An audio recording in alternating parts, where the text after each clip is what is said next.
Alright, so we got everything here unpacked from the Hive 2. This is the Western Red Cedar.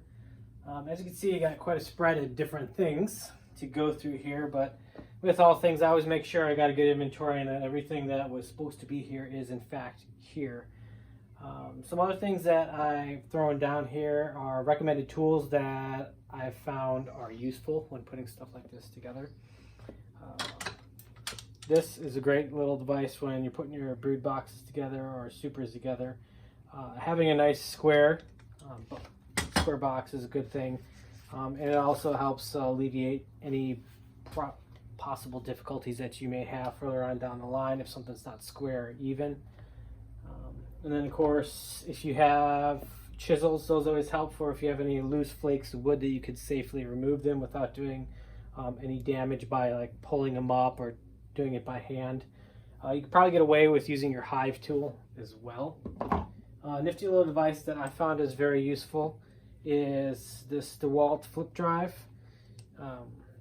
When you're doing your holes for putting together your boxes or anything really with Western Red Cedar, what could happen a lot of times, especially when you have holes this kind of close to the edge there, is when you get that screw head going in to here, what will happen is as it goes in, it will then flake up and chip and sometimes crack. So making sure that you're a little bit more extra careful and delicate when doing these edges is kind of important. With the screw gun, my recommended setting is going to be a 6. I got a DeWalt 20 max cordless drill. 6 works best, 5 isn't tight enough, 7 is a little bit too much. So I recommend putting on the 6 setting, but having that flip drive kit really helps because this particular kit has the countersinks. So that way when I drill my holes into the wood, it puts a nice little bevel there to where it can match this part of the screw. So as the screw goes in, it's not going to crack or chip any of these pieces. Other things, wood hammer. Hopefully everyone has a wood hammer. If not, you could take a piece of wood in between if you only have a metal hammer. So take some kind of piece of wood if you ever have to hammer 2 pieces of wood. That way you don't do any damage. But a wood hammer is very nifty and useful when it comes to putting things together, especially with this cedar since it is a little bit soft and a little bit more delicate. Another device I have here is this box clamp. Works really good. It's a Wolfcraft one.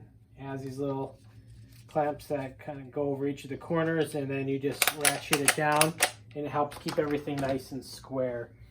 And of course, it's always helpful to have some kind of measuring device, whether you have a ruler. I have a digital caliper, which I prefer to use.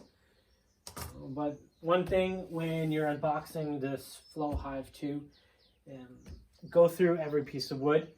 Sometimes the unexpected happens and you get some bad quality wood. One thing I will say is when I opened this up, it smelled very, very, very, very nice. It smelled like a very, very rich cedar. So, and you can just see that the grain quality of wood is really, really great. But as always, make sure you check everything over. Like right off the get-go, I noticed that the seam here is a little bit more loose. I could see a little gap in between where they jointed this together here.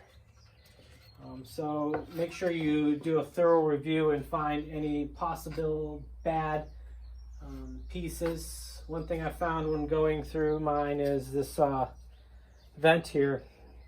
Have these built-in levels that help level out your flow hive. But this particular piece just kind of fell out, and I found it in the box. So watch out for that to make sure you don't lose that guy there. But then, yeah, also going through, I also notice imperfections, like the corner of this box is chipped and cracked. But for the most part, there was a lot of good pieces. Small little problematic things, like again, like the seam here, you got a little bit of a gap here. This could have been clamped a little bit better when they glued it. And then it looks like what I could tell is somehow one of these screws got in between these pieces of wood and made that indentation. now you may say, I know you're being a little bit too critical on this, but my thing is, if you're paying this much money for a beehive, you demand perfection and nothing but the best quality cuts, and everything in here is perfect. Going through here too, just notice some scarring along the inner piece here. You'll notice these little punch holes, and these are to direct you how to get this all put together when you're doing your bottom board area. But yeah, notice that someone raked across the top of this, and again, not gonna affect how the hive works, just a quality issue. And then yeah, just do a good thorough look at every one of these pieces. Another thing that I recommend doing is checking your joints, these box joints, because just off the get-go looking at them, I could see they used a laser to cut all these pieces of wood here. It gives it that nice kind of like darkened look here at the end, which is really pretty and when everything's all said and done. But you'll notice that where the lasers went in, you know, you got these small little half moon circles at each of these corners, which can cause some concern as far as the cutting and how this all ends up being put together. So when you get everything together, go ahead and give it a good test to make sure that these pieces can fit together. And like I said, right off the get-go, I could see that I'm going to have some difficulties because these pieces are not going to go together easy, and I'm going to have to end up hammering this in. So what we could see here with these particular pieces is they're not going to line up very well. You could see right there you go, I get this bottom joint in, but then as we start looking up more and more and more, notice the gap with these joints is not good. I'm not gonna be able to really put these pieces together very effectively. I'm gonna have to end up having to force them in and crack some wood or do a little bit of woodworking. So make sure you check over all these pieces really well, because right there, that's going to be an issue off the get-go. And looks like that's the brood box, and so I'll go through each and every one of those to see how I can make this happen. And then going through the super, the honey super area, just check everything over, make sure again that all your joints fit. So like these fit together really well. A little bit on the loose side, but at least they go together, which is a positive thing. So yeah, just check everything over, make sure it's all good to go.